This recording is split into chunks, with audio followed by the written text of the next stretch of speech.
Hello. So here we are getting closer in the US to Thanksgiving and the holiday season, right? This is a time when it seems like everything is so busy and bustling. So many people have so much going on in their lives.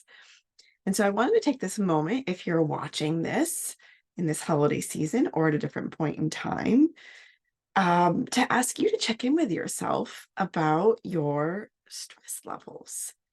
Last week, I talked about perfectionists gaining awareness about their stress levels and ways that they might unknowingly assert more control in their lives as a sign of their stress. And today, what I want to talk about is how our stress levels can impact our relationships when we are somebody who tends to be hard on ourselves. I am Dr. Kit Slies, life coach and licensed psychologist, and I'm here to inspire perfectionists and anxious achievers to feel calm and confident while holding clear boundaries.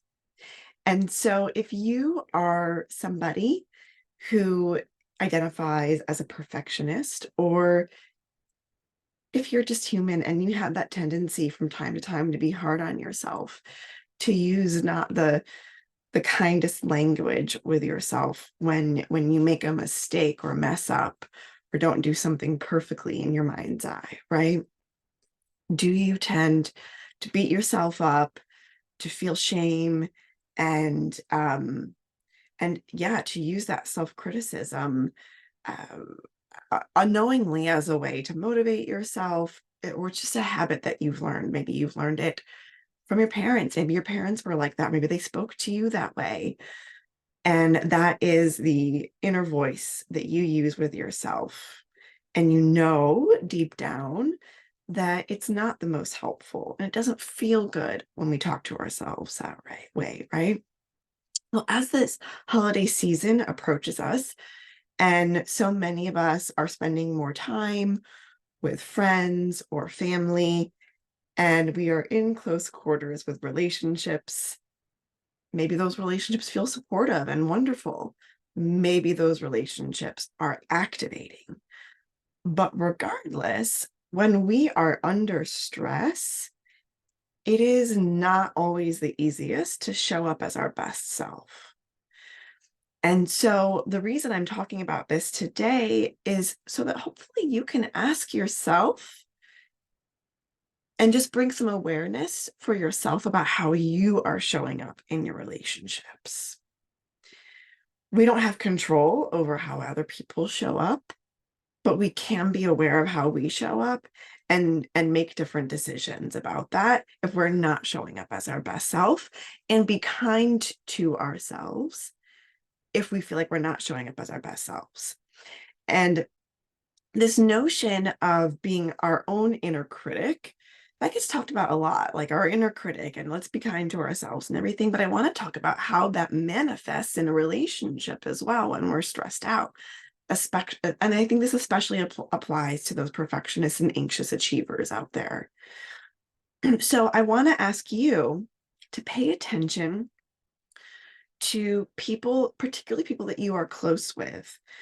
Do you tend to be more critical of them when you are stressed out in particular? It's an honest question to just ask yourself. Think about, yeah, when we're stressed out, we bicker more with loved ones and we get into little tiffs and whatnot. But the question is, what role do you play in that? Right? If you are being more critical of them, again, that may be sort of a backwards way of showing your love, but in reality, it doesn't help. It just makes, just the same way that self-critical talk makes you feel crummy, it makes your loved ones feel crummy too, if you do that.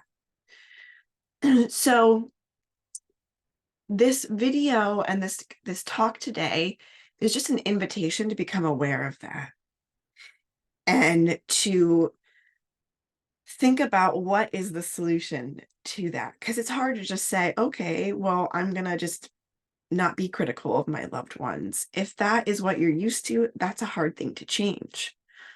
But if we're talking about here, this comes out for you when you are stressed. One of the solutions is to be aware of your stress, notice this criticism happening, and tend to yourself because you are the one who is in pain as well in that moment. If that criticism is coming from stress, it's coming from a place of pain. So, how do you tend to yourself to begin with, right? How do you manage your stress? What tools have you learned for yourself that you know will help you? How can you be compassionate with yourself? Either in the moment or after the fact, if you've noticed that you've said some words that just, again, aren't your best self, that weren't the kindest, how can you be kind to yourself? Because you need to do that before you can be kind and compassionate with your loved one or loved ones. So I want to invite you to be aware of your own stress levels. Think about what will help you manage those stressors. Do you need to plan out the holidays a little bit? Do you need to be setting boundaries with people coming into your lives, making clear requests and outlining what your actions are going to be if those requests aren't met? Do you need to be setting a budget for yourself? Maybe communicating with loved ones about your budget so that they don't have expectations of you.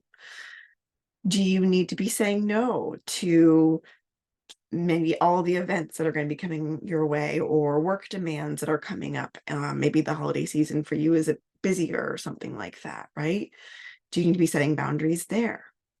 Do you need to be scheduling downtime for yourself or making sure that you are spending time doing things that fill your cup, hobbies, reading, just quiet meditation, time with good friends that you know are easy to be with and that do really fill your cup?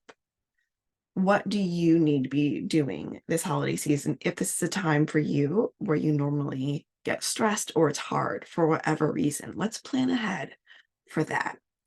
And then be mindful of how you're talking to yourself.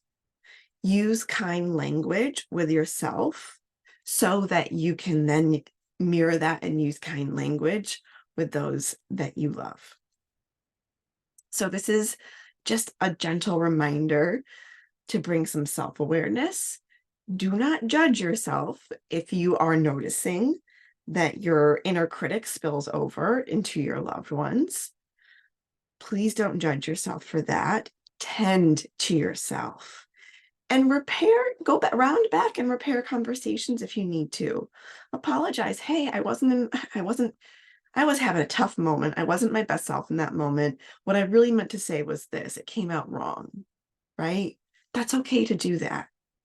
I know it can feel hard to do that. And that's why that self-compassion is so important, because when you're being kind and gentle with yourself, it's easier to put ourselves into those situations that can feel a little bit hard, but that we know are important to us.